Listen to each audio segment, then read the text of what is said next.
Kemudian supaya majelis ini bertambah berkah, bertambah banyak turunnya rahmat, ya ikhwan, saya mengambil cara sebagaimana saya menyambut tamu di Mekah.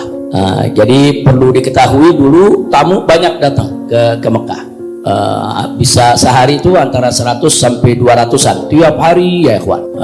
Jadi tamu pada datang karena memang mereka banyak yang sedang melaksanakan ibadah umroh. Ini sedikit kita berbagi cerita. Nah, biasanya saya terima tamu, ya terima tamu begitu saja, terima tamu, ngobrol, bincang, bertukar informasi sebulan, 2 bulan.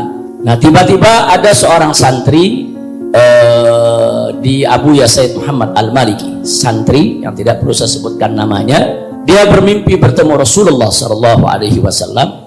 Singkat mimpinya, hanya minta disampaikan ke saya supaya baca kitab yang berisikan hadis Nabi untuk tamu-tamunya. Itu aja pesannya, ya. Nah, akhirnya itu disampaikan ke saya.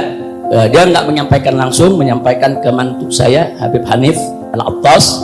Waktu itu Habib Hanif sedang ada di Mekah. Habib Hanif sampaikan ke saya, Habib, Abah ini ada begini-begini. Saya anggap itu teguran. Saya anggap itu teguran buat saya, saudara. Artinya kenapa sih nggak memanfaatkan tamu begitu banyak untuk baca 1 ayat, 2 ayat, 1 hadis, 2 hadis, untuk bisa menambah barakah. Bisa ilmu buat saya yang menyampaikan, bisa ilmu juga buat yang mendengarkan, saudara. Nah, akhirnya dari situ, ya ikhwan, ya kita amalkan. Karena ini saya anggap teguran, nggak boleh kita kita langgar, saya laksanakan. Nah, begitu kita laksanakan, itu tamu makin hari makin banyak. Yang tadinya cuma 50, 60, sehari itu bisa 200 orang. Padahal di Mekah nggak boleh kita bikin pengajian, ya. Jangankan saya, orang asing, orang Indonesia. Maaf, ulama Mekahnya sendiri, sebagaimana kita ketahui, banyak yang majlis-majlisnya ditutup. Nggak boleh mereka bikin majlis-majlis di rumah, ya. Dan majlis di sana kan harus izin negara. Itu yang nggak boleh kita lupa. Nah, jadi pada saat banyak ulama-ulama di Mekah yang majelisnya ditutup, mereka nggak berani terima tamu, saudara. Bahkan tamu-tamu yang biasanya ziarah ke guru fulan, semua nggak berani terima tamu. Justru saya tamunya setiap hari nggak berhenti. Nah, akhirnya itu saya manfaatkan. Apa hasil dari itu semua? Itu sehari bisa 200 orang, ya ikhwan, yang hadir di pengajian. Dan saya nggak ada yang larang. Saya pernah dipanggil, diperiksa oleh Badan Intelijen Saudi. Saya dipanggil, diperiksa, ditanya, Habib, ya Syekh, mereka manggilnya Syekh, ini Anda nih tamunya terlalu banyak. Tiap hari nih kami hitung, kan mereka punya intelijen, ya. Ini bisa hampir 200 orang. Ini bagaimana ceritanya? Di kita punya negeri nggak boleh nih bawa tamu sebanyak ini, apalagi Anda orang asing. Saya jawab, saya di Indonesia guru, saya dai, saya banyak punya sahabat, banyak punya murid, banyak punya kenalan. Nah, mereka rindu kalau mereka datang umroh, ya mereka mau ketemu. Mana bisa saya larang? Saya bilang, ini pun saya sudah batasi. Setiap rombongan telepon, Habib, ini jamaah kita mau ini, oh jangan banyak-banyak, cukup bawa 5 orang aja.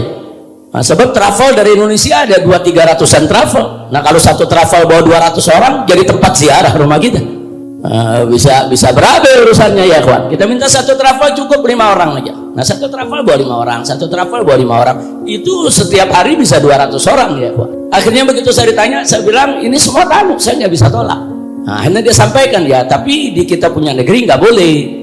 Jangankan Anda orang asing, guru-guru di sini pun semua harus ada izin resmi dari negara untuk buka pengajian. Yang nggak ada izin nggak boleh. Saya bilang, jadi bagaimana ini maunya, ya ini mesti di stop.